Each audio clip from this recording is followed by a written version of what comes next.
Joel. And we are doing Project Pictos.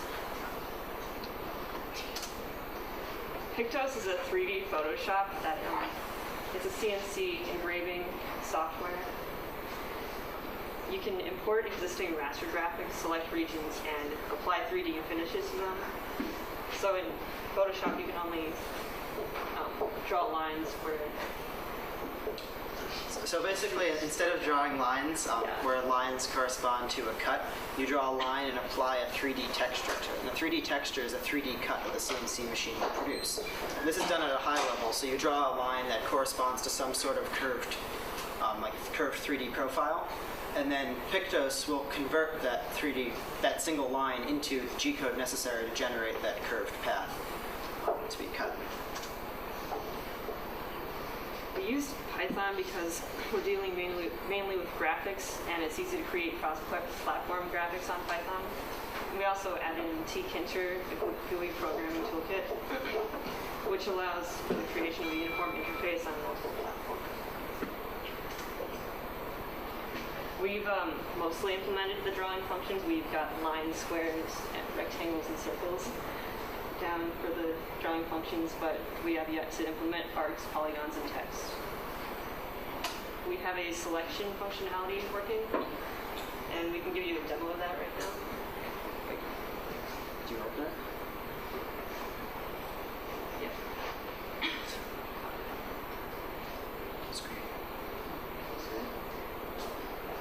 So basically right now we can draw various shapes. Dimensioning isn't available yet, however everything is stored as a vector object and can be saved and even exported to a PostScript file, which can then be imported into other vector software. So we can draw something, we can zoom in and out, you can pan around. Currently, it's going to be limited, but currently we have over 100 orders of magnitude of zoom in either direction, and about the same in distance you can pan. So you could design something the size of the Earth to a precision of 1,000th of a millimeter and still have plenty of precision to spare. It is going to be limited to a more practical size, though, or at least have it set by default to a more practical size to prevent people from just spinning the scroll wheel and then not being able to find their workpiece ever again, which is currently how it is. And you can select objects, and currently the objects selected aren't indicated as being selected. That will obviously be changed with some sort of highlighting. And applying textured toolpaths doesn't exist yet. That's going to be added basically as an attribute to an object. And G-code generation is not fully implemented yet.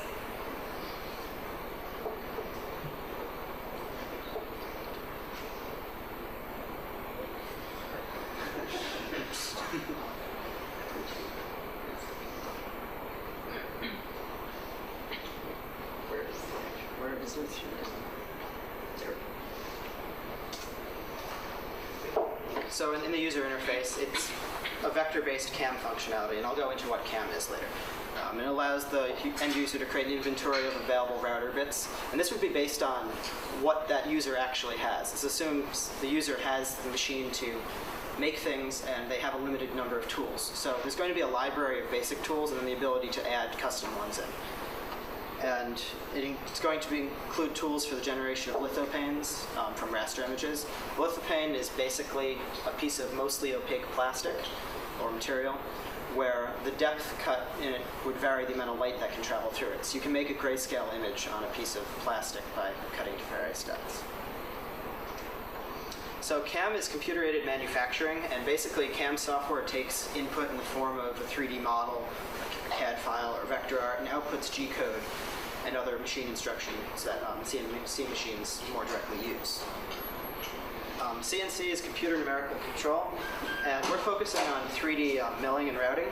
So basically you have some sort of rotary tool that you can move to a position in the X, Y, and Z axes.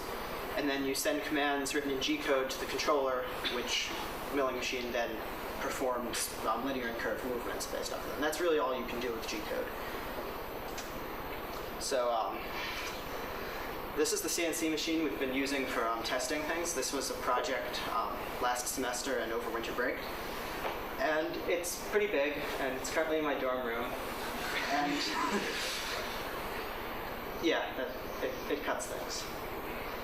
So CAD and CAM software that already exists. There are some free ones. The main ones that are used commercially and even by hobbyists for sign making and similar more artistic things are Vectrix line of software such as VCarve Pro. And then there's AutoCAD, SolidWorks, and many other commercial CAD software. However, these are much more complicated to use if you're looking to draw something quickly, and not necessarily for engineering, but for creating a sign or plaque. So Pictos aims to be a CAD program for hobbyists, artists, and professionals alike by simplifying the design process and eliminating the need to do things such as creating extensive constraints. So G-code is the most common CNC machine language, and there are some variables. However, you can't directly use them as variables. You have variables A to Z that correspond to specific things, such as feed grade, tool number, and peck drilling increment. And these are things you can't repurpose the variables, but that's all they can do. And you can create macros, which are basically a subroutine. However, G-code is more or less a script file that does a set thing in one way and never changes. So macros are almost never used, especially when the G-code is generated by a program. So this is the G-code to cut a square that is 4 inches by 6 inches. So command G0 is a rapid move, while command G1 is a slow cutting move. And it's very rudimentary, and that's really all G-code is. So the generation of G-code from vector graphics is actually fairly simple. Difficulty comes in optimization of the path the machine would follow, going from one shape to the next. So what we actually have here are 2 things cut on the CNC machine, just to have a general idea of what they are. This being a piece of engraving plastic, which has, it's basically like a thin layer of one color plastic on top and a different color underneath. And this just being a disc of acrylic that was cut into a gear. These weren't designed with this software, however, they're the kind of thing that could be very easily designed with it. So, any questions? Were those cut on your? Okay. This was actually the first thing that was ever cut on the machine, and surprisingly enough, it came out the way it was supposed to. Actually, looks like a gear. This was cut just last week with an actual engraving bit. Then we were going to cut something else, but the engraving bit was dropped and broke before we could cut. We were going to cut a Pictos logo, and then didn't. So you said you weren't going to implement constraints and stuff, but are there going to be tools for measuring?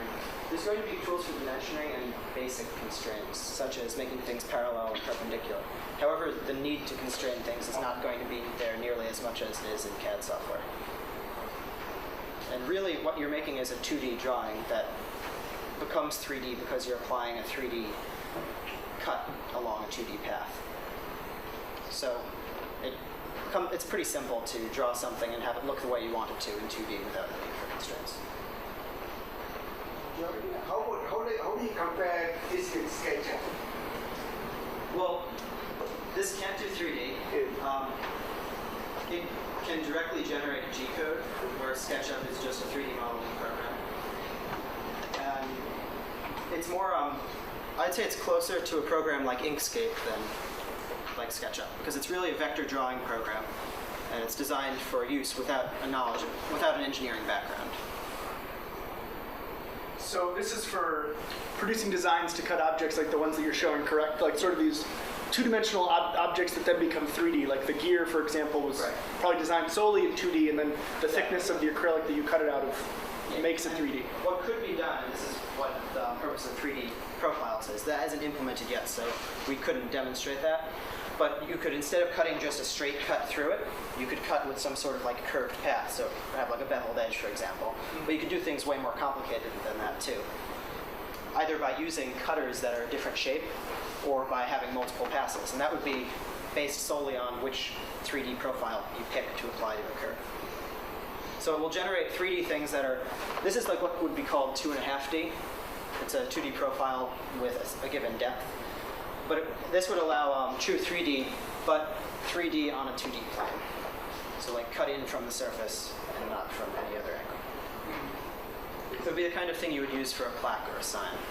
This is very cool. So the one application of this is Pedro styles. So you can make those precision measurements and so on. So that's So did you design your CNC that you have in your room? Yeah. The design, it might look. It's all built out of this U channel I got on Amazon. I actually bought the metal before I designed the machine because it was really cheap. So I had a bunch of 6-foot chunks of 12-inch wide aluminum U channel. I was like, well, I want to build a CNC machine. I have all this metal. I'm going to optimize it for the largest possible machine I can make with it. And it ended up being too large to fit through doors, so it's kind of awkward to move around. It stands about 5 feet tall and is 3.5 feet by 5 feet. So it's still a work in progress. Over the summer, it'll probably get more finished, but it is more or less functional at this point. Do you plan on incorporating a standard design with the program, like for a CNC? This design is actually going to be made open source once I get around to finishing the CAD files for it. So people will be able to duplicate this design once I get all the kinks worked out of it and produce a real finished product. Do you have a roommate? Or perhaps a better question, like, does this replace your bed? Or I do have a roommate. We have bunked beds. There's a little bit of space on the floor that's left. When it's running, you can hear it all the way down the hall, too. Yes, it's reasonably loud.